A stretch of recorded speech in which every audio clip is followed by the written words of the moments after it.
So guys, bills of exchange topic हमारा चल रहा था। आप सभी लोग जानते हो बिल्स ऑफ एक्सचेंज के अंदर में हमने काफ़ी सारी थ्योरी और काफ़ी सारे प्रैक्टिकल क्वेश्चंस, काफ़ी कुछ फॉर्मेट्स, ये सारी चीज़ें देखी है।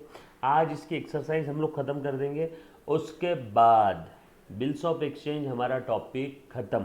बरोबर है? चलो आ जाओ, फटाफट से ध्यान देना बेटा सभी ने। आ जाओ।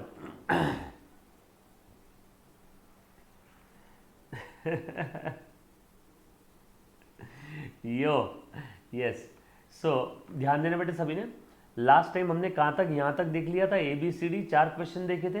इन चारों क्वेश्चंस में कहीं किसी को कोई डाउट है तो एक बार पहले पूछो। क्वेश्चन नंबर 1 एक्सरसाइज जो है आपके टेक्स्ट बुक की एक्सरसाइज है। हे कम ऑन, सबको दिख रही है क्या? ये राजेश खन्ना, इधर ध्यान दे बेटा, दिख रहा है सभी को? First question A, B, second वाला C और ये D, ये सभी के अंदर में हमने सारी चीजें देखी थी। इसमें कहीं किसी को कोई डाउट है तो प्लीज एक बार पूछो। क्लियर है? आगे बढ़ू। क्या दिया यहां पे? Making payment of the bill before the due date of maturity. Making payment of the bill before the due date of maturity. बोलो बेटा उसे क्या कहते हैं? कुछ याद आया आपको? ड्यू डेट, मैच्योरिटी डेट और ड्यू डेट के पहले मैं पेमेंट कर रहा हूं। मैच्योरिटी डेट और ड्यू डेट के पहले मैं पेमेंट कर रहा हूं, उसे हम लोग क्या बोलेंगे? ड्यू डेट के पहले पेमेंट कर दिया, उसे प्यार से कहते हैं, टेक्निकल टर्म है retirement of bill. Very good, उसे हम लोग बोलेंगे रिटायरमेंट ऑफ बिल। उसे हम लोग बोलेंगे retirement retirement retirement of bill. Due date के पहले पैसा दे दिया। बिल का ड्यू डेट है, आपको समझाने के लिए 1 सितंबर, हमने पैसा दे दिया 25 अक्टूबर को। बिल का ड्यू डेट है 15 सितंबर, हमने पैसा दे दिया 1 सितंबर को या 10 सितंबर को। ड्यू डेट के पहले पैसा दे दिया तो उसे टेक्निकली हम लोग क्या कहते हैं बेटा? Retirement of bill. बिल को रिटायर कर दिया, ड्यू डेट के पहले पैसा दे दिया। तो हमें क्या मिलेगा? जिसने बिल का पेमेंट किया है, ड्रॉई को क्या मिलेगा यहाँ पे? रिबेट, उसे डिस्काउंट मिलेगा। समय से पहले पैसा दे दिया तो उसे क्या मिलेगा? डिस्काउंट मिलेगा। Then person whose liabilities are more than his assets, liabilities ज्यादा है और assets कम है, and is not in a position to pay off his liability, उसे हम लोग क्या बोलते हैं? insolvent। उसे हम लोग क्या बोलते हैं? insolvent, है ना? इंसॉल्वेंसी की तरफ जा रहा है, insolvent, yes or no? such person will be called as insolvent person। hey come on, next, amount that cannot be paid by the acceptor on account of insolvency, है ना? अब जैसे देखो, ये ए ने बी के ऊपर बिल ड्रॉ किया, बी को ड्यू डेट के दिन पैसा देना चाहिए था, बी पैसा नहीं पे कर पाया, बरोबर है? तो बी के बुक में बैड डेट नहीं रहेगा। बैड डेट तो इसका हो गया ना, ए का, ए लिखेगा बैड डेट, लेकिन बी क्या बोलेगा? डेफिशिएंसी। बी के लिए क्या हो गई? डेफिशिएंसी, है ना? जो एक्सेप्टर है बिल का, जो पैसा नहीं पे कर पाया, है ना, जिसे नहीं मिला उसके लिए बैड डेट, और जो नहीं पे कर पाया उसके लिए डेफिशिएंसी। जो नहीं पे कर पाया उसके लिए क्या रहेगी? डेफिशिएंसी। वेरी गुड बेटा, वेरी गुड। उसके बाद bills of exchange payable after certain period is known as. Bills of exchange payable after certain period, एक स्पेसिफिक पीरियड के बाद, आफ्टर सर्टन पीरियड। सबसे नॉर्मल, सबसे रेगुलर बिल है हमारा, इसी को हम लोग प्यार से बोलते हैं आफ्टर डेट बिल। इसी को प्यार से बोलते हैं आफ्टर डेट बिल। मेरे साथ साथ बोल बेटा, आफ्टर डेट बिल। ए बाबा हेलो राजेश खन्ना, समझ में आ रहा है ना?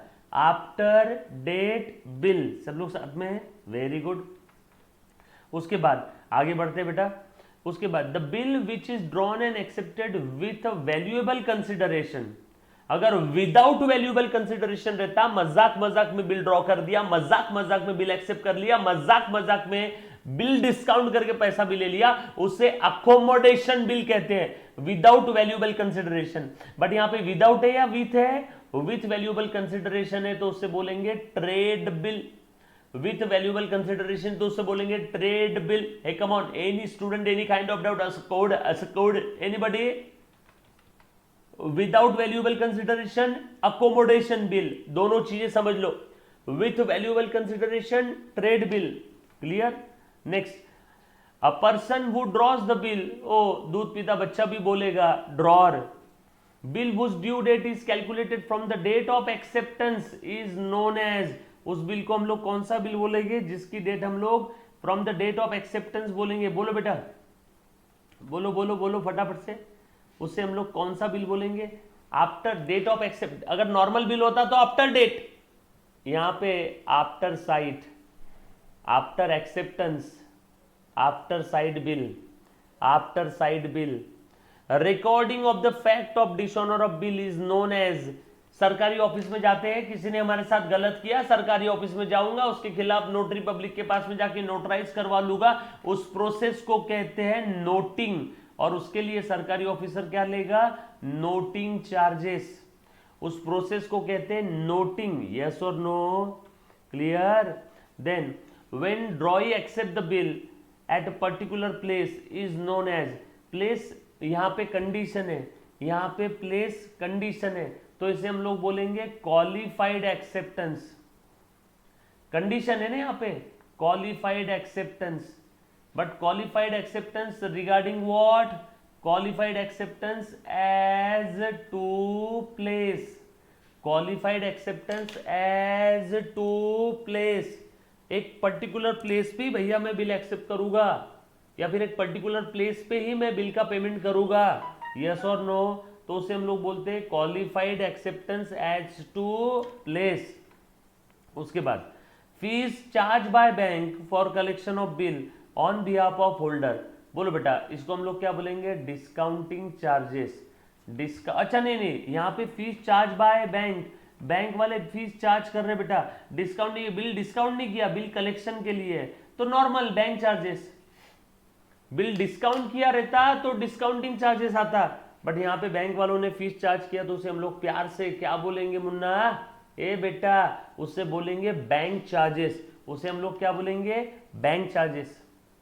उसके बाद अच्छे से ध्यान देना बेटा, what do you mean by bills of exchange, एक सेंटेंस में जवाब दो, what do you mean by bills of exchange, बोलो बेटा। Bills of exchange is a negotiable instrument, bills of exchange is a negotiable instrument generally drawn by creditor on debtor, generally drawn by creditor, किसके ऊपर draw करता है बेटा, वो debtor के ऊपर में। उसके बाद what is days of grace, grace days क्या होते हैं, grace days allowed by the drawer to the drawee for the purpose of making payment, payment करने के लिए ग्रेस डेज हम लोग अलाउ करते हैं, and generally grace period is of 3 days, grace period is of 3 days, बरोबर है क्या।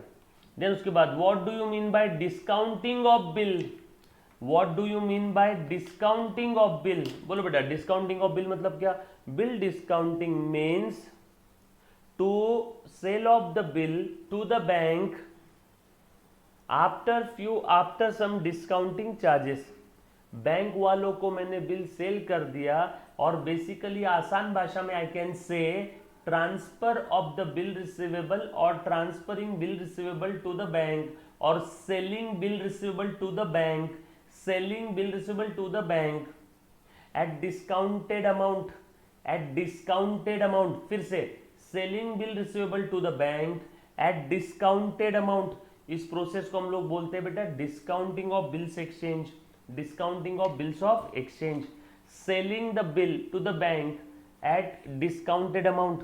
What is noting of the bill, यह भी देखा था, noting of the bill means recording the fact of dishonour of bill is known as noting, recording the fact of dishonor of the bill by the notary public officer is noting. What are noting charges? For recording the fact about dishonor of bill, for recording the fact about dishonor of the bill, notary public officer charges some fees, that fees will be called as noting charges, उस fees को हम लोग प्यार से क्या बोलते हैं, noting charges. What is the relationship between drawer and drawee, बोलो बेटा, generally creditor and debtor, creditor and debtor, generally creditor draw करता है बिल डेटर के ऊपर, Who is the payee of bill? The person to whom the amount of the bill is to be received. The person to whom amount of the bill is to be received. The person to whom amount of the bill is to be received. Yes or no? पक्की बात, clear है? उसके बाद what do you mean by rebate? rebate क्या होता है? In the case of retirement of bill, in the case of retirement of bill, drawer allowed या फिर होल्डर, जो भी बिल का होल्डर रहेगा, holder allowed discount to drawee if bill paid before its due date. भैया अगर तू bill का ड्यू डेट के पहले पेमेंट करता है तो तुझे मैं डिस्काउंट दूंगा. समय से पहले पैसा दे रहा है ना वो, तो हमें क्या मिलेगा? Discount. And what is legal due date? Legal due date क्या रहेगा बेटा? आपका जो भी टेन्योर ऑफ द बिल है, टेन्योर ऑफ द बिल उसके अंदर में ऐड करने के बाद जो डेट आएगा लीगल ड्यू डेट, और उसमें 3 दिन का ग्रेस पीरियड ऐड करेंगे तो आ जाएगा final due date. And what is the bill payable on demand? देखते ही देना पड़ेगा. Bill payable on demand means without any grace period you have to pay the payment on the due date और on the legal due date, बोल सकता हूं मैं ऐसा. क्लियर? सिंपल है. ये सारी चीजें हमने थ्योरी में देखी बेटा. ये देखो कितनी चीजें, 1 2 3 4 5 6. ओके, काफ़ी सारी चीज़ें इसके अंदर में दी है. यहाँ पे बताओ तो बेटा ज़रा. हाँ, ड्यू डेट्स बता दो यहाँ पे कौन कौन सी रहेगी. पहले ये बता दो, date of drawing, date of acceptance और बिल का. मुझे फटाफट से ड्यू डेट बताओ. सबसे पहले जे बता रहा हूँ. यहाँ पे थोड़ा सा आपका एक्टिव इन्वॉल्वमेंट रहेगा. जल्दी जल्दी से बताओ. हाँ, जे सबसे पहले जे.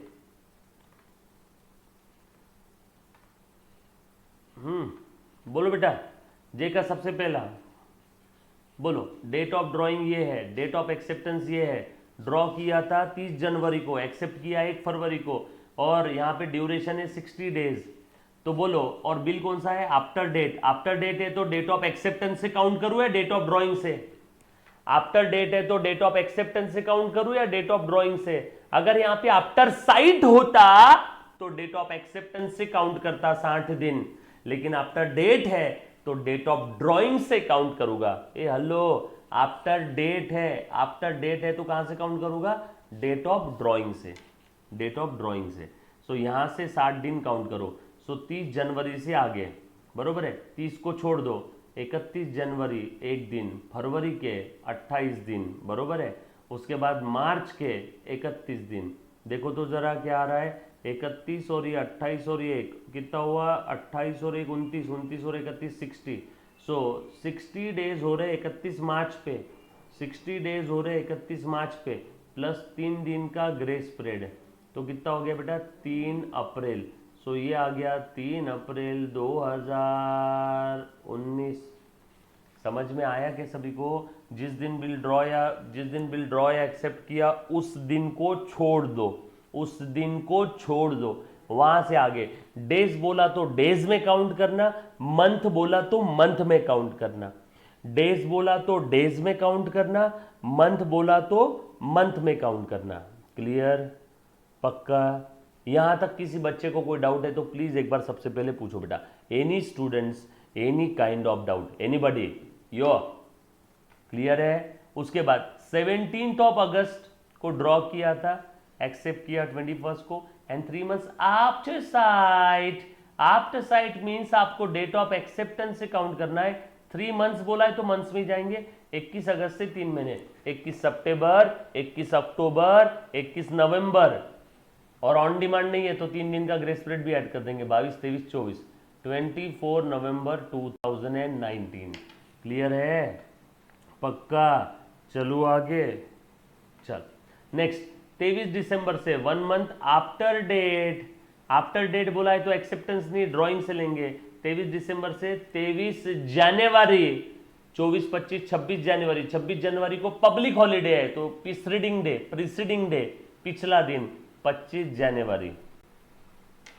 यस और नो। उसके बाद 28 जैन को ड्रॉ किया, 28 जैन 20 को एक्सेप्ट किया।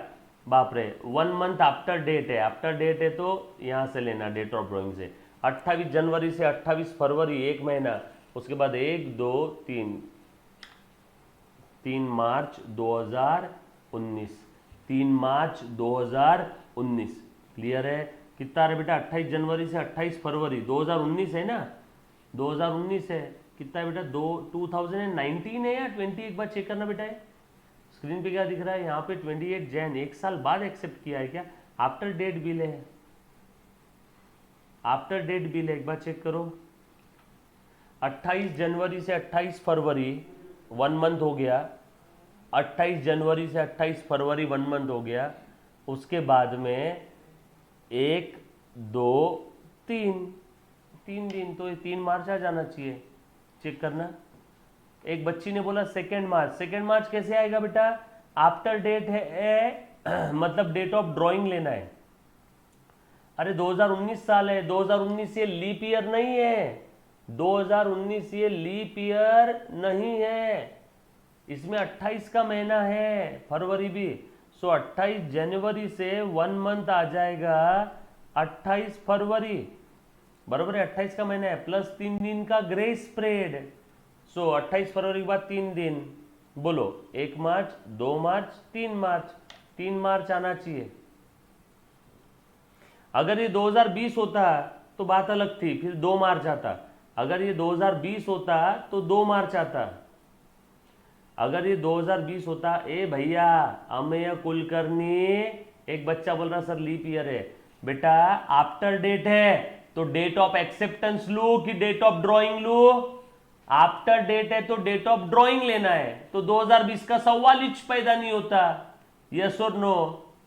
आफ्टर डेट है, आफ्टर डेट है तो डेट ऑफ ड्रॉइंग लेना है। नो बेटा, प्रिंटिंग मिस्टेक वगैरह उनकी बुक में जो होगी होगी। क्यों? ऐसा क्वेश्चन नहीं आ सकता है? क्या आ सकता है? जो क्वेश्चन यहां पे स्क्रीन पे दिख रहा है इसका आंसर 3 मार्च है। अब तुम इसके अंदर बदलाव कर दोगे, चेंज कर दोगे तो आंसर भी बदलेगा। छोड़ो ना, क्यों चेंज करना है? और किसने बोला ये मिस्टेक है? क्यों ये तारीख नहीं हो सकती है? क्या हो सकती है? हो सकती है। यस और नो? यहां पे भी 19 कर दो, फिर एक काम करो, इसको 19 कर दो। क्लियर? हाँ। सो हमने निकाल लिया 3 मार्च। हाँ, अगर कोई बच्चा यहां पे 2020 कर देता है तो उसका 2 मार्च आंसर आएगा, क्योंकि 20 लीप ईयर है। चलो उसके बाद 30 जून, 2 जुलाई आफ्टर डेट है। चलो डेज में कैलकुलेट करना है अभी, 45 डेज आफ्टर डेट है, मतलब डेट ऑफ ड्रॉइंग से 30 जून से आगे। बोलो 30 जून से आगे काउंट करना है, 30 जून को छोड़ दो। जुलाई मंथ में कितने दिन है? 31, 45 दिन है ना, और कितने चाहिए? 15 अगस्त, बरोबर है क्या? 15 अगस्त आया। क्लियर? प्लस 3 दिन का ग्रेस स्प्रेड, 16, 17, 18, 16, 17, 18, 16, 17, 18, 15 अगस्त आए ना। आफ्टर डेट है, आफ्टर डेट है। अच्छा, कुछ बच्चे बोलेंगे कि सर 15 अगस्त को पब्लिक हॉलीडे है। हाँ बेटा, पर वो ड्यू डेट के दिन पब्लिक हॉलीडे नहीं आए ना, आफ्टर डेट है ना। 30 जून है, जून भी 31 का है क्या? जैन, फेब, मार्च, अप्रैल, मई, जून, जून तो 30 का ही है। 30 जून के बाद 45 दिन, तो हाँ हाँ सॉरी, ये 14 अगस्त, 45 दिन है ना। जुलाई के 31 और अगस्त के 14, 31 प्लस 14, 45 डेज है, और 3 दिन का ग्रेस पीरियड, तो ये आ जाएगा 17 अगस्त, ये आ जाएगा 17 अगस्त। क्लियर? यहां तक समझ में आया बेटा सभी को? 17 अगस्त 2019। हाँ, अरे बाबा 31 डेज और अपने को टोटल चाहिए 45, 31 जुलाई में खत्म हो गए, तो और 14 दिन कहां तक जाएंगे? अगस्त में। 31 और 14, 45, 14 अगस्त के आगे 3 दिन, 15, 16, 17। हाँ, ये 3 दिन का ग्रेस पीरियड ऐड करने के बाद अगर पब्लिक हॉलीडे आता है तो प्रीसीडिंग डेट की बात करेंगे, ठीक है। सडन हॉलीडे आया अगला दिन, पब्लिक हॉलीडे आया पिछला वर्किंग डे, सडन हॉलीडे आया अगला वर्किंग डे, पब्लिक हॉलीडे आया पिछला वर्किंग डे, ठीक है। डन, पक्का। उसके बाद आ जा बेटा मुन्ना, चलो डेट ऑफ ड्राइंग दिया है, डेट ऑफ एक्सेप्टेंस, टेन्योर दे दिया, टाइप दे दिया, बिल आफ्टर डेट है, नॉमिनल ड्यू डेट पूछा है और लीगल ड्यू डेट। बाप रे बाप, बच्चों अच्छे से ध्यान देना, दो दो ड्यू डेट है, नॉमिनल और लीगल, नॉमिनल और लीगल। अब अच्छे से ध्यान देना बेटा प्लीज। नॉमिनल ड्यू डेट मतलब क्या रहता है मैं समझाता हूं, प्लीज ध्यान दे बेटा। 3 जनवरी है, 5 जनवरी को एक्सेप्ट किया, आफ्टर डेट है तो हम लोग डेट ऑफ ड्राइंग से काउंट करेंगे, यहां से नहीं, आफ्टर डेट है तो 3 जनवरी के आगे 45 दिन।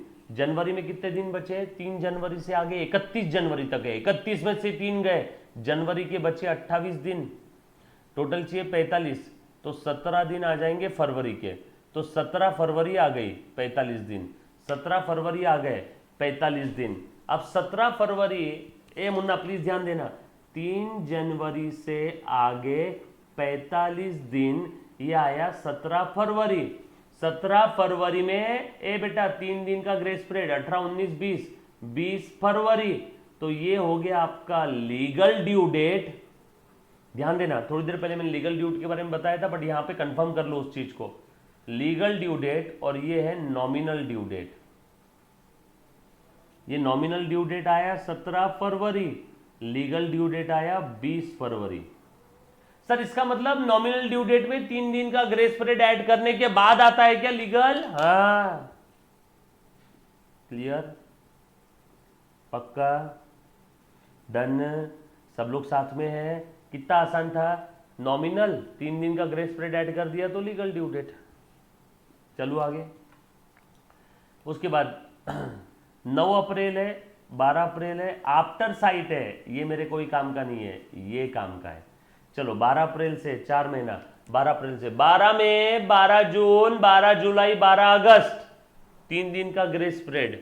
12 अगस्त नॉमिनल ड्यू डेट, 12 अगस्त नॉमिनल ड्यू डेट, 12 अगस्त नॉमिनल ड्यू डेट, 3 दिन का ग्रेस पीरियड ऐड करो 12 अगस्त में, 13 14 15, अरे 15 अगस्त को पब्लिक हॉलीडे है तो 14 अगस्त, बरोबर ना। 12 अप्रैल से 4 महीना, 12 अगस्त, 3 दिन का ग्रेस पीरियड ऐड किया, आया 15 अगस्त, पब्लिक हॉलीडे है तो 14 अगस्त, ये आया लीगल और ये आया नॉमिनल ड्यू डेट। समझे क्या?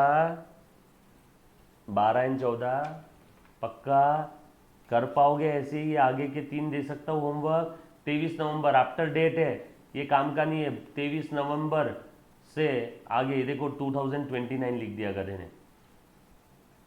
23 नवंबर से 2 महीना, 23 दिसंबर, 23 जनवरी, 23 जनवरी 2020 नॉमिनल, और बाद में 24 25 26, 25 जनवरी आ जाएगा लीगल ड्यू डेट। 26 जनवरी को पब्लिक हॉलीडे है ना, कर पाओगे? 16 अगस्त 20 अगस्त है, आफ्टर साइट है, 16 अगस्त काम का नहीं है, 20 अगस्त, 20 अगस्त से 20 सितंबर, 20 अक्टूबर, 20 नवंबर, 20 दिसंबर, 20 दिसंबर, 3 दिन का ग्रेस पीरियड, 21 22 23, 23 दिसंबर आफ्टर डेट है, ये काम का नहीं है। 23 दिसंबर से 60 दिन। बोलो दिसंबर में कितने दिन होते हैं? 31, 31 में से 23 पहले चले गए, बचे कितने? 8, जनवरी के 31, फरवरी के 28। अच्छा यहाँ पे 2018 है, 2018 लीप ईयर है क्या? चेक करो, 2018 लीप ईयर है क्या? 2018 लीप ईयर है क्या? नो, 2018 लीप ईयर नहीं रहेगा शायद। और यहाँ पे फिर ये फरवरी के 28 दिन है, कितने हो गए? 31 और 8 39, 39 और 20 59, तो यहाँ पे आएगा 21 फरवरी, और 22 23 24, 24 फरवरी। चेक करो तो, कहीं पे भी किसी को कोई डाउट है तो बताओ, एक बार पूछो। Any student any kind of doubt? कुछ था इसमें? सिंपल है, नॉमिनल और legal due date, easy peasy. Exam में ऐसे ही क्वेश्चन आते रे बाबा। Prepare the format of bills of exchange, bills of exchange का फॉर्मेट बनाना है। ये फॉर्मेट बनाना सिखाया था क्या आपको मैंने? कर पाओगे क्या? कैलकुलेशंस वाला पार्ट बता देता हूँ थोड़ा बहुत। कैलकुलेशन वाला पार्ट पहले एक बार देखो।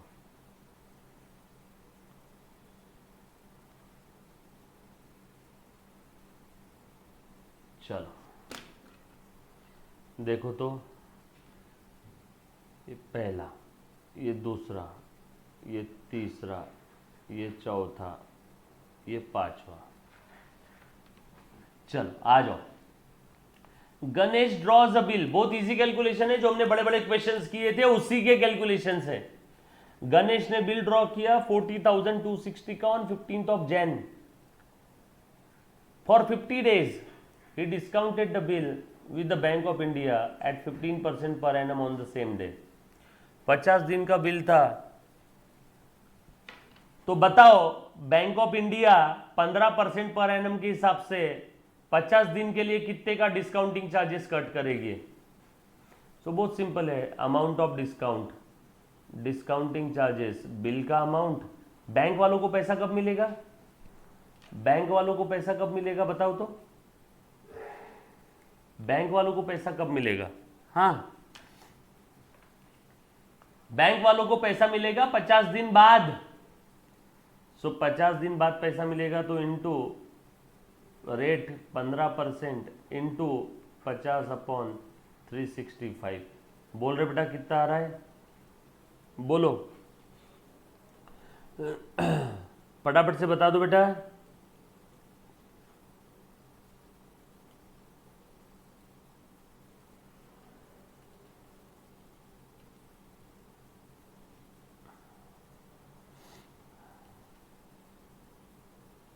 बच्चों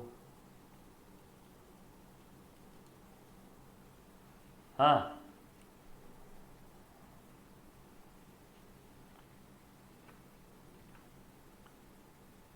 बोलो।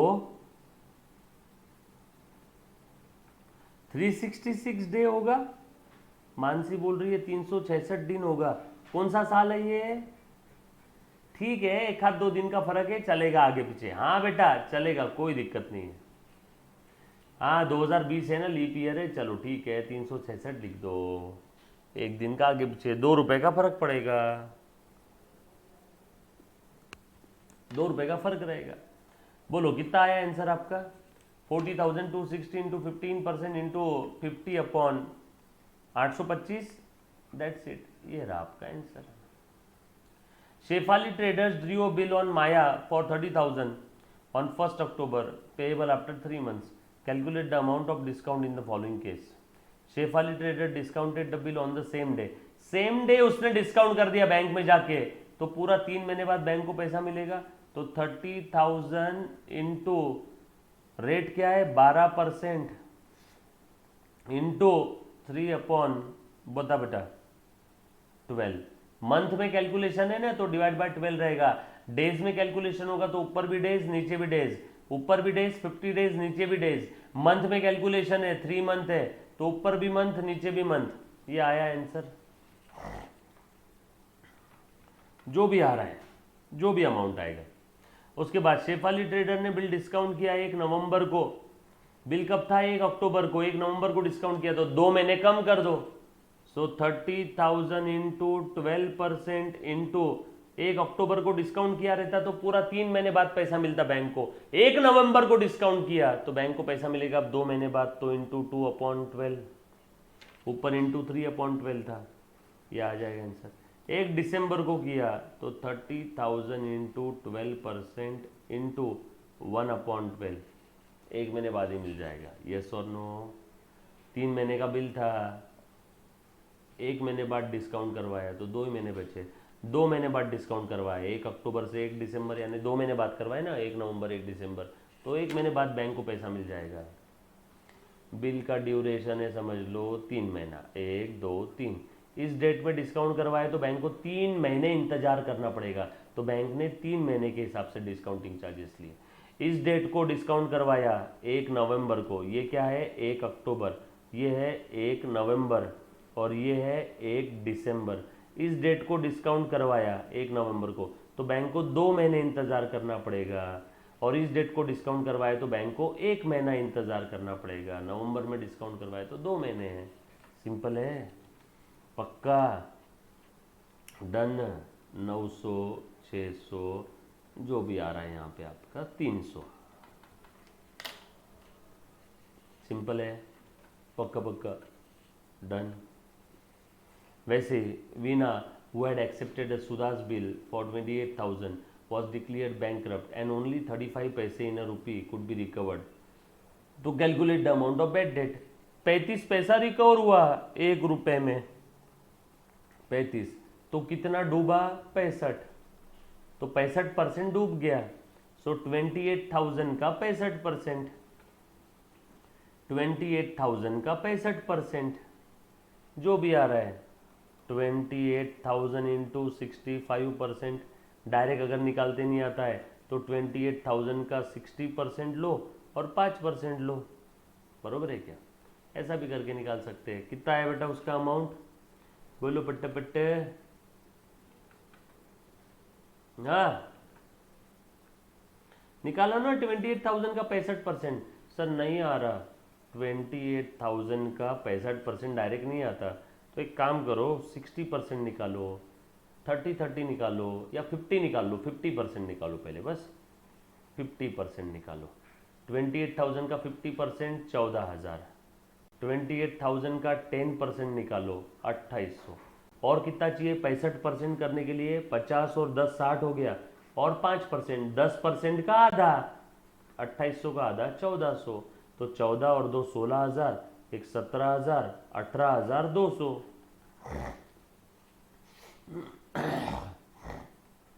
ये बैड डेट है इतना। आया क्या? ऐसी लास्ट दो, कर पाओगे अभी ये ट्राई? इजी पीजी है। एग्री डिसएग्री का एक सिंपल सा सवाल पूछा हुआ है, फटाफट से जवाब देना है। Bills of exchange is a conditional order, disagree unconditional है भैया। कंडीशनल कहाँ से आया? अनकंडीशनल ऑर्डर है। उसके बाद party which is ordered to pay, party which is ordered to pay the amount is known as payee, disagree. जिस party को पैसा देना है वो ड्रॉई है। तीसरा, person in whose favour bill is endorse, is endorsee, agree. जो bill transfer कर रहा है वो एंडोर्सर, जिसको बिल ट्रांसफर कर रहा है, जिसको बिल मिल रहा है, जिसके फेवर में बिल ट्रांसफर किया वो एंडोर्सी। जैसे मान लो मेरे पास बिल रिसीवेबल आ गया, मैंने क्रेडिटर को दे दिया, तो क्रेडिटर एंडोर्सी है जिसके फेवर में बिल डाला, और मैं हो गया एंडोर्सर, एग्री। तो बराबर है, जिसके फेवर में बिल ट्रांसफर किया वो एंडोर्सी है, एग्री। यस और नो। उसके बाद रिबेट और discount given on retiring bill is an income to the drawee, हाँ एग्री। ड्रॉई के लिए तो फायदा ही हो गया, ड्रॉई के लिए फायदा हो गया, यस और नो। चलो देखो तो बेटा, हाँ, a bill from the point of view of debtor is called as bill payable. Debtor के पॉइंट ऑफ व्यू से बिल पेएबल है क्या? Yes, agree. डेटर के लिए तो बिल पेएबल ही रहेगा ना, क्रेडिटर ने डेटर के ऊपर बिल ड्रॉ किया, डेटर को पैसा पे करना है, agree. In case of bill drawn payable on demand, no grace days, हाँ ऑन डिमांड, देखते ही, on sight, at sight, on demand, at sight, on demand, agree, no grace period. A bill is required to be accepted by the drawer, no, drawee ने accept करना चाहिए, disagree. Bills of exchange need not be dated, disagree, date जरूरी है, date जरूरी है, बरोबर है क्या? Bills of exchange need not be dated. Bill before the acceptance is called as promissory note, disagree. Promissory note अलग चीज है, बिल्स ऑफ एक्सचेंज अलग चीज है। Renewal of the bill, renewal is request by the drawee to extend the credit period, yes agree. Draw ही आता है, साहब मेरे पास पैसा नहीं है प्लीज बिल रिन्यू कर दो, तो पुराना बिल कैंसिल करेगा जो भी होल्डर रहेगा बिल का, और नया बिल ड्रॉ करेंगे। कछु समझ में आया क्या? सब लोग साथ में है क्या? पक्का? डन? क्लियर है? पक्की बात? Done done done done.